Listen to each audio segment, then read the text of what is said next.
Welcome to SRS family. இன்றைக்கி morning வந்து இஞ்சி மல்லி மிளகு இது மூணுத்தையும் மிக்ஸில் அரைச்சிட்டு கொஞ்சம் பால் ஊற்றி குடித்தா உடம்புக்கு பித்தம் இந்த இதெல்லாம் சரியாகும்.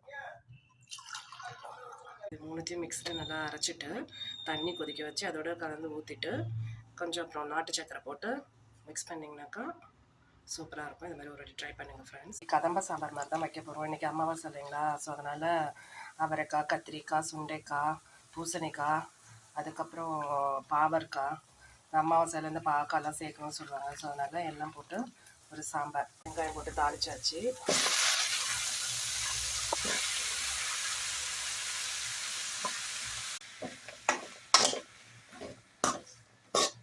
காய் நல்லா ஒரு 5 நிமிஷம் வேகட்டும்.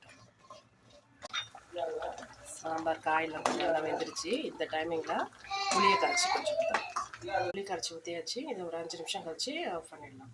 சைட் பை சைடு கொத்தவரங்காய் பொரியல். இதில் வந்து தாளித்து விட்டு வெங்காயம், இஞ்சி பூண்டு பேஸ்ட்டு போட்டிருக்கேன். போட்டு கொஞ்சம் நல்லா ஃப்ரை ஆகிட்டு இது கொஞ்சம் பித்தோன்றதுனால இஞ்சி பூண்டு பேஸ்ட்டு போட்டிருக்கேன்.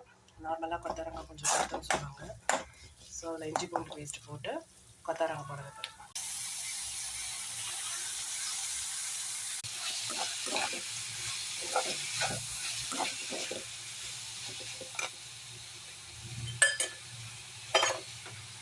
உங்களுக்கு தேவையான அளவு உப்பு.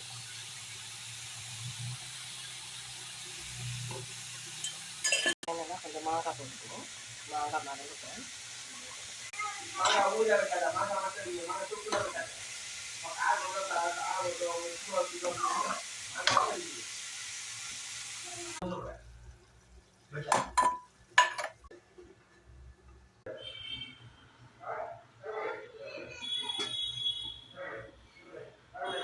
சிறுகீரை வேக வச்சுருக்கேன். சிறுகீரை, வெங்காயம், தக்காளி, பூண்டு, சீரகம் எல்லாம் போட்டு செய்கிறது.